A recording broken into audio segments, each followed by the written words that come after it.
নমস্কার।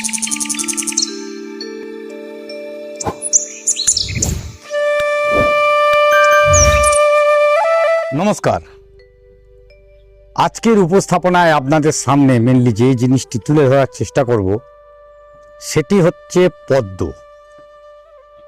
পদ্মের টিউবার আপনারা অনেকেই যারা গাছ করেছেন কালেক্ট করে ফেলেছেন, অথবা যারা নতুন কিনছেন। আজকের এই সমস্ত কিছুই আলোচনা থাকবে এই উপস্থাপনার মাধ্যমে। মেনলি যারা তুলেছেন পদ্ম কিন্তু কি করে লাগাবেন এই টিউবারকে এখনো জানেন না, বা অনেকে তুলে নিয়ে সঙ্গে সঙ্গে লাগিয়ে দিয়েছেন, সেখানে খুঁটিনাটি টুকটাক ভুলভাল কিছু না কিছু হয়। আর সবটাই আজকে জেনে নেব জিয়ারুল শেখের কাছ থেকে। আজকে আবার জিয়ারুলদার ক্যামেরায় বহুদিন পর অসুস্থতা কাটিয়ে উঠেছে, সিজন ফাওয়ার করতে পারিনি। মন তো নিশ্চয়ই খারাপ, আপনাদেরও যেমন খারাপ আমাদেরও খারাপ, কিন্তু সেই দিন কাটিয়ে উঠে আজকে আবার সাবলীলভাবে গড়ে তুলবে নিজের সাম্রাজ্য। আজ আবার সেই পদ্ম সম্রাট। জিয়ারুল্লাহ, কেমন আছো বলো আগে। হ্যাঁ, আগের থেকে অনেক বেটার। মোটামুটি এখন ছাদে ওই টুলে বসে কিছু কাজ টাজ করছি। তাও আজকে হচ্ছে অভিজিৎ হর্টিকালচারের জন্য আমরা হচ্ছে একটা পদ্ম রিপটিং, মানে রিপটিংয়ের পরে মানে তোলা প্লাস বসানো। তোলাটা তো সবাই জানে কিভাবে তুলতে হবে, আমরা শুধু আজকে পটিংটা দেখাবো। এটাকেও রিপোর্টিং বলে। এটা রিপোর্টিং, অ্যাকচুয়ালি রিপোর্টিং। কেন তোলা তো তুলে নিয়েছে সকলেই, তুলে ফেলেছে, কেউ বা তুলবে। এইবারে তুলে শুধু নিলে হবে না, অনেকে পদ্ম টিউবার তুলে সেটাকে বসিয়ে দেয়। তারপরে কি হয়, এই যে আমরা খাবার টাবার দিই বিভিন্ন খাবার রিয়াকশানে, কিন্তু অনেক সময় পদ্মের টিউবার পচে যায়। তাহলে আমাদের করতে হবে প্রথম তো পদ্মের টিউবার, এই যেরকম আমি এই টিউবারটা নিয়েছি, এরকম একটা দুটো তিনটে, একটা মুখে গাঁট আছে, এইরকম এতটা রেখে আমরা কেটে নেব। শুধু কেটে নেব না, পারলে আমরা ধুয়ে এই টিউবারটাকে ওই হচ্ছে স্যাপ পাউডার ফাঙ্গিসাইড করে 1-2 মিনিট রেখে তারপরে জলে আমরা ঠিক টিউবারটা পাকে আমরা যদি এরকমভাবে খাড়াভাবে রাখি 1 সপ্তাহ, তাহলে এরকম সব পাতা ছাড়বে। এই যে নতুন পাতা, এই যে পাতা গজিয়েছে দেখো, এগুলো ছিল না কিন্তু যখন তোলা হয়েছিল। তোলাতে একটাও ছিল না, শুধু এরকম গাট টিউবার ছিল। আর এই কালো মুখগুলো দেখা যায়, এইরকম কালো মুখ ছিল। এবারে এই কালোটা সরলেই তবে পাতাটা বেরোবে। তার জন্য আমাদের এই কিছুদিন 1 সপ্তাহ অন্তত এইটা অ্যাকচুয়ালি হার্ডনিং করা। হার্ডনিং এটা রোদ্দুরে থেকে জলে থেকে হার্ড হয়ে যায়, তবে টিউবারটা এইটা হচ্ছে মরার চান্স খুবই কম। আমরা যদি আরো 5-7 দিন রাখি, এই গাঁটগুলোর থেকে নতুন নতুন শিকড় বেরোবে। আমরা সেই কন্ডিশনে নিতে পেলে আরো ভালো। তা এটাও মরবে না।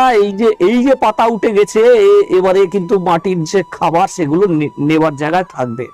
তাও আমরা কেমিক্যাল কিছু দিয়ে বসাবো না যাতে এই নষ্ট হয়। প্লেন গার্ডেন সয়েল এইরকম নেবে। মাটি তো তৈরি করা মাটি নাকি? না, এই মাটি তৈরি করা নয়, একদম নরমাল। না, একদম নরমাল, কিচ্ছু নেই। এই গামলাটা নামাও, মানে লোকে ভাবে কি অনেক কিছু মিশিয়ে মনে হয় তৈরি করলে ভালো হয়। এই গামলাটা এই দেখো, এই যে এক্ষুনি অমিত দাই আমার নিচে গার্ডেন থেকে কুপিয়ে এগুলো এক্ষুনি কেটে তুলে নিয়ে এসছে। এইরকম এই জলে দিলে এগুলো দোআঁশ মাটি, জলে দিলেই গুলে যাবে। এই যে ভেঙে যাচ্ছে একদম। তা আমরা এরকম প্লেন দোআঁশ মাটি নেব।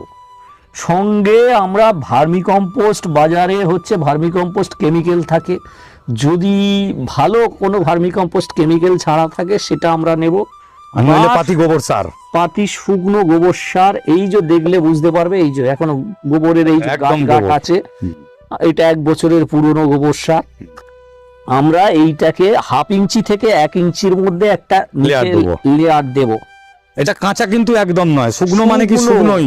শুকনো বলতে 1-2 বছর একটু পুরনো হবে, আর রোদ্দুরে শুকিয়ে নেবেন সেটাকে, যাতে কোনো রকম ঝাঁঝ বা থাকে না, টেম্পার থাকে না। 4 ইঞ্চি পটে, এইটা 4 ইঞ্চি পট, এই 3 পট দিলাম মানে 1 ইঞ্চি অনায়াসে হয়ে যাবে। এইবারে অনেকে করে যে ওই গতবারে পুরনো গামলা ভালো করে ওয়াশ করতে হবে, করতে হবে। দেখো আমার পুরনো গামলা কোনো ওয়াশ করা নেই, কিচ্ছু নেই, এই যে মাটি সবই আছে এরকম। কেন পদ্ম তো দরকার পাকেই নেই। ভালো হয়, তার পাকে জন্য হয়, কোনো আমাদের প্রয়োজন দেওয়ার হয় না। দরকার নেই, আমরা এইটা এইভাবে দিয়ে দেব। এই এতটা এসছে, এটা এই হাফ ইঞ্চির একটু বেশি। আমরা এর সঙ্গে যদি অ্যাড করি, করতে চাই আমরা করতে পারি। এই যে টেলিকম জি না, এবারে আমার কাছে ইকোম্যাক্স জি নেই, যার কাছে ইকোম্যাক্স জি থাকবে দেবে শিকড়ের জন্য, খুব ভালো নতুন শিকড়, বা সিউইট। Sweet extract. হ্যাঁ, এই একটু সিউইট নিয়ে নিয়েছি, এটা এতটা seaweed মতো granule। seaweed, হ্যাঁ এটা দেব। আরো যদি ভালো হচ্ছে আমরা করতে চাই Humic। হিউমিক অ্যাসিড বা হিউমিক গোল্ড। এই যে আমি কোনো কোম্পানি দেখাচ্ছি না, তবু প্যাকেটটা দেখালাম। এতটাও নেব না, এটা অনেক বেশি চলে এলো, আমরা অল্প পরিমাণ নেব, এতটা। এটা হিউমিক, কিন্তু পাউডার হিউমিক যেটা জলে গুলে ওটা নয় কিন্তু, এটা না, সেটা granule হলে humic জল অন্য। পুরো কালো হয়ে যাবে, সেটা আমরা পেপারে মুড়ে পাঁকের মধ্যে দিতে পারি। পরবর্তীকালে দেয়া হ্যাঁ, হবে। আমরা যেহেতু এটার সাথে করছি, ওর জন্য আমরা এটা একটু মিক্সড করে নেব। এতে কোনো কেমিক্যাল দেওয়া হলো না, এটা হচ্ছে একদম এই জৈব ইউরিয়াটা পদ্ধতিতে গাছ। শিকড় ছাড়তে অনেক সাহায্য করবে, করবে। এর উপরে প্লেন এই অমিতদা যে মাটিটা নিয়ে এসছে, এই মাটিটা অমিতদা ঢেলে দিচ্ছে। দেখুন একদম আমরা 5 থেকে 6 ইঞ্চি ডেলা ডেলা, একদম নরমাল ডেলা, এই যে বড় ঘাসের বড় শেকড় আছে সবই ডেলা। বেরোচ্ছে। সবই আছে, এটা এই গার্ডেন দেখুন থেকে কেটে ঘাসের নিয়ে আসা। শেকড় পর্যন্ত জাস্ট তুলেছি। অনেকে বলে মাটি একেবারে ঝরঝরে গুঁড়ো করতে হবে, যদি এরকম শিকড় থাকে আমরা শিকড়টা ফেলে দেব। এই মাটিগুলো, এই ডেলা আছে, ডেলা একেবারে জল দিলে গুঁড়ো হয়ে যাবে, ধুলো হয়ে যাবে। অসুবিধা নেই। এইখানে আরো একটু মাটি লাগবে, অমিতদা আর একটু দাও, কারণ আমরা চাইবো 5 ইঞ্চি মিনিমাম। ব্যাস হয়ে গেছে, হয়ে গেছে, আর দরকার নেই। এইটা জল দিলে মাটিটা আরো বসবে, যেহেতু এটা বড় বড় মাটি আছে। এই যে দেখো, হাত দিলেই গুঁড়ো হয়ে যাচ্ছে, দোআঁশ মাটিতেও হবে। আমরা এই গামলাটা যাতে 50% খালি থাকে, এখানে দেখতে পাচ্ছি 3 থেকে 4 ইঞ্চি খালি আছে, এই পোর্শনটাই রাখবো।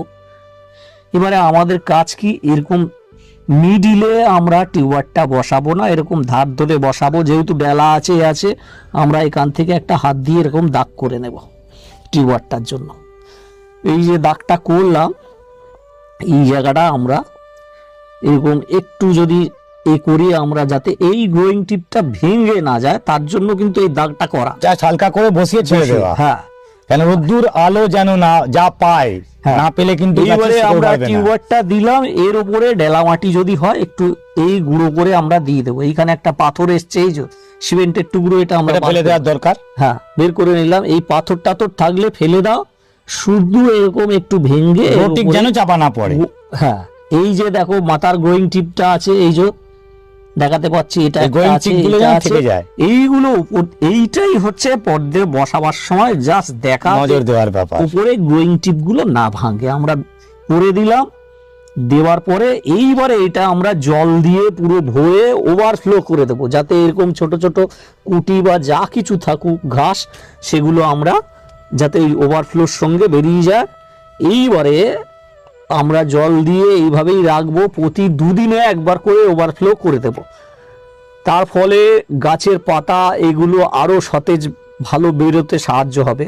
নইলে আমরা যদি, অনেকে করে যে 1 সপ্তাহ 15 দিন পরে যদি ওভারফ্লো করো, তখন এর উপরে একটু শ্যাওলা হবে।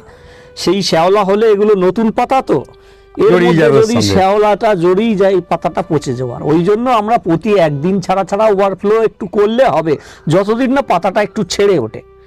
যেই একটু ছেড়ে উঠলো, 1টা বা 2টো স্ট্যান্ডলিপ আসবে, তখনই আমরা এতে খাবার দেব, তার আগে কিন্তু খাবার দেব না। ওই সময় যে আমাদের খাবারটা শুরু হবে, আমরা এনপিকে 19-19 দিতে পারি, 20-20 দিতে পারি। অনেকে করে কি সিউইট দেয়, সেই সিউইট দিতে পারে, 10-26 দিতে পারেন। দিতে পারে, যার কাছে যেটা আছে। অনেকে এখন দেখছি হাড়ের গুঁড়ো, সর্ষের খোল, শিং চাচা অনেক কিছু দিচ্ছে। সেইটা দিলে হবে কি, এক্সট্রা একটা ঝামেলা হবে। অনেকে করছে, তার যারা ঝামেলা পোহাতে পারবে তারা করুক, অসুবিধা নেই। সেইটা দিলে জলটা কিন্তু খুব শিগগিরই খারাপ হবে। হচ্ছে, গন্ধ হবে, জলে গন্ধ হবে, দেখবে পুরো জলটা গাঁজা হবে। সর্ষের খোল এমনি ভিজিয়ে রাখবে, দেখবে গাঁজা মতো হয়।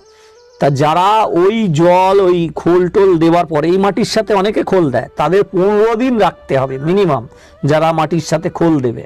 15 দিন না রেখে যদি তাতে টিউবার বসায়, সে টিউবার নষ্ট হয়ে যাবে। শুধু 15 দিন রাখলে হবে না, ওই 15 দিনের মধ্যে 3 থেকে 4 বার পুরো জলটা ফেলে আবার জল ভরতে হবে।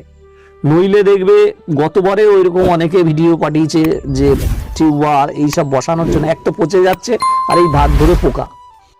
তখন আমাকে ভিডিওতে অনেকেই বলেছিল যে এইটা কি করণীয় আছে, তাদেরকে বলেছিলাম জল পুরো একেবারে বের করে ফেলে দিতে, দিয়ে নতুন করে বসাতে। তা আমরা অত ঝামেলায় যাব না, পদ্ম সহজে হয়।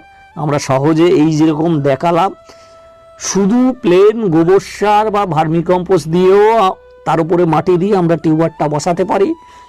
আরও বেশি দ্রুত তাড়াতাড়ি শিকড় গজানোর জন্য একটু সিউইড আর একটু হিউমিক অ্যাসিড, যদি কিছু না জোগাড় করতে পারে নর্মাল মাটি, একদম নর্মাল মাটি। যদি আমার কাছে ভার্মি কম্পোস্ট গোবর নেই, নর্মাল মাটি দিয়ে তাতে গাছ বসাও।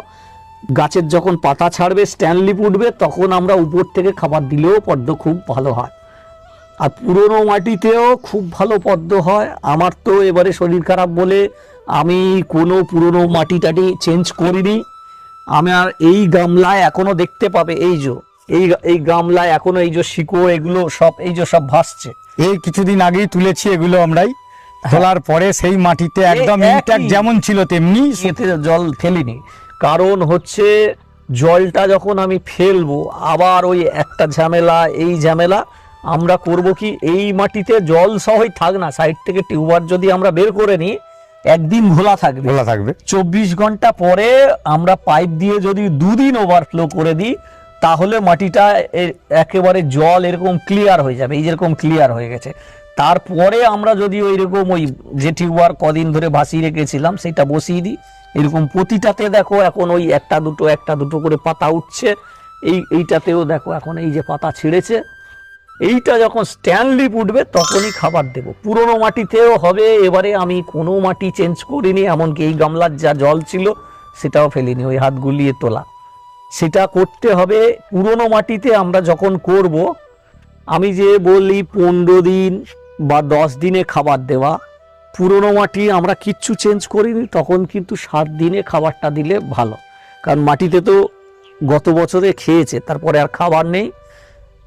আর এই জল সহ যেহেতু জলও ফেলিনি, আর ওই মাটি বের করে একটু যদি ওর মধ্যে আবার ভার্মিকম্পোস্ট দেওয়া হতো, তাহলে 10-15 দিনে দিলে আমাদের অসুবিধে ছিল না। যেহেতু আমরা জলটা ফেলিনি, সেই জল ছিল এবং মাটিও বাইরে বের করিনি, আমরা এতে স্ট্যান্ডলিপ ওঠার পরে প্রতি 7 দিন অন্তত 4 বার 7 দিন করে 1 মাস খাবার দেব। তারপরে আবার নর্মাল রুটিনে ফিরে আসবো। যদি 10 দিন খাবার দিই 10 দিন, বা 15 দিনে খাবার দিই 15 দিন। পদ্মের মধ্যে কিচ্ছু নেই, খুবই সহজ।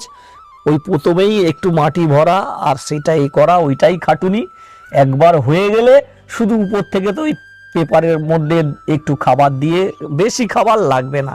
ছোট যে আমাদের 4 চামচ আছে, সেই 4 চামচের 1 চামচ NPK 19-19 হলেও হবে। এই পেপারটা মুড়িয়ে পানের মতো পুড়িয়া করে মুড়তে পারো, বা এমনিও এরকম পোটলা করে এই মিডিলে পুঁতে দিলেই। এবার একটু বলি, এই NPK-র কথা যেটা বলছি, NPK-টা কিন্তু সেকেন্ডারি। আপনাদের প্রথম গাছ পোতা, গাছ বড় হলে তবে তো ফুল। গাছটা হতে দিন, গাছে স্ট্যান্ডলিপ আসুক, নর্মাল সিউইডের ওপর কাজ করুন। গাছে যখন স্ট্যান্ডলিপ আসবে, স্ট্যান্ডলিপ না এলে NPK দেওয়া যাবে না। তখন আপনাদের কাছে নতুন ভিডিও নিয়ে আবার হাজির হয়ে যাব, একদম সময় মতন। এই গাছ যখন স্ট্যান্ডলিপ আসছে সেই সময় থেকে দিতে শুরু করব। আমরা আশা করি এই যে অলরেডি স্ট্যান্ডলিপ যে বলছি, আমাদের দেখো এইটা হচ্ছে, এখানে অভিজিৎকে বলবো দেখাতে, এইটা হচ্ছে ফ্লোটিং লিফ। এই যে জলের মধ্যে যেটা শুয়েছে, ফ্লোটিং করছে, জাস্ট ফ্লোট করছে। কিছু পাতা এরকম ফ্লোটিং থাকবে। আর যারা এই জল ছেড়ে অলরেডি এই যে উপরে উঠেছে, মোটা, এই দেখো এর স্টেমটা মোটা আর এর কিন্তু পাতলা। কয়েন যেগুলো হচ্ছে ফ্লোটিং লিপ, তার এই ডাটাগুলো পাতলা থাকে। যে স্ট্যান্ড লিপ উঠবে এর মোটা থাকে। এইবারে এই স্ট্যান্ড লিপ উপরে উঠলে অন্তত যেদিন পটিং করেছি, অন্তত 15-20 দিন পরে ওই স্ট্যান্ড লিপগুলো ভালো হবে। আমরা তার আগে কোনো খাবার অ্যাপ্লাই করব না। যাক, খাবার নিয়ে আর কথা বলবো না, কেন কথা বলে কনফিউশন বাড়িয়ে লাভ নেই। আগে এইটা করে ফেলুন, যারা করেননি এখনো। গাছ কিনছেন, একদম সিম্পল জিনিস জিয়ারুল বলে দিল, আর করে ফেলুন আপনারা। আপনাদের মতন করে যেটা ভালো লাগবে। যদি মনে হয় না সব কিছু দিয়ে করতে পারেন, ভালো হলেও আপনার, খারাপ হলেও আপনার। আমরা শুধুমাত্র পথ দেখিয়ে দেওয়ার চেষ্টা করি, আপনাদের ভালো লাগে, আপনারা ভালোবাসেন, তাই এইসব ভিডিওগুলো করি। এবারে কিভাবে ফ্লোট জল দেওয়াটা, জল দেওয়াটা দেওয়াটা। আমরা এই ভিডিওর মাধ্যমেই এখনই দেখিয়ে দেখিয়ে দিই। দেবো। এইবারে আমরা এই যে টিউবারটা বসিয়েছি, আমরা প্রথম জলটা হচ্ছে এইভাবে দেব। নইলে কি হবে, এই মাটির উপরে যদি আমরা ডাইরেক্ট পাইপ দিয়ে দিই, হাতটা দিয়ে দেওয়ার একটাই কারণ, ফোর্সে পাইপ মাটির গায়ে হচ্ছে জলটা লাগে। এখানে একটু কথা বলি আমি, এই যে এটা তো শুকনো মাটি পেয়েছিলাম, তাই যাদের কাছে ভিজে মাটি আছে, পাঁক আছে, তারা কি পাঁকের ওপর নর্মাল বসিয়ে দেবে, তো দিয়ে জল দিয়ে দেবে? পাঁক হলে ওর থেকে ভালো পদ্ম গাছ আর কোনো কিছুতেই হবে হতে না। পারে না, পুকুর থেকে ডাইরেক্ট পাক তোলো, কোনো সার, ভার্মি কম্পোস্ট এই কিচ্ছু দেওয়ার দরকার নেই। প্রয়োজন নেই। শুধু পাক তোলো আর পদ্ম বসাও। গামলায় ভরো আর টিউবার প্রতিস্থাপন করে জল দিয়ে ভরে দাও। একদম নর্মাল কথা, পাঁকেই পদ্ম, আর সেই পাঁকেই পদ্ম পাঁকে overflow পদ্মই হয়ে সব গেছে থেকে। দেখুন। আর যতদিন না আমাদের এই জল আমরা যে দিচ্ছি, ওই খাবার দিচ্ছি, যাই দিই না কেন, মাটিটা পাঁকে যতদিন না ভালো পাঁকে পরিণত হবে, ততদিন কিন্তু সেই পদ্ম গাছটার দেখবে সেই রকম জোর নেই। জোর নেই। ফ্লাওয়ারিং করবে, ফুল আসবে, দেখবে ছোট ছোট। প্রথমে আমরা বলি কেন এটা Immature থাকে। ইনম্যাচিওর ব্লুম হচ্ছে, সেইটা কি কারণ? এই শক্ত মাটিতে ও পেরে ওঠে না। হুম। যতদিনে পাক হবে তখনই আসল তার রূপ ফিরে আসবে। ব্যাস, এই বড় উপরের পদ্ম হবে। থেকে ফেলে দেওয়া হলো, এটাই ওভারফ্লো ওভারফ্লো। বলতে এরকম করেই জাস্ট ওভারফ্লো করা হয়ে গেল, আর কিচ্ছু নেই। ব্যাস, পরবর্তী ভিডিওতে নতুন করে খাবার, তার এনপিকে, তার অন্য যে কোনো কিছু, ফুলের রং, সুন্দর গন্ধ, স্টেবিলিটি, এই সমস্ত কিছু নিয়ে ভিডিও থাকবে নেক্সট ভিডিওতে। সঙ্গে থাকুন, দেখতে থাকুন অভিজিৎ হর্টিকালচার। অমিত আর একটি ভিডিও নিয়ে আসছে ঠিক দুপুর 1টায়। নমস্কার।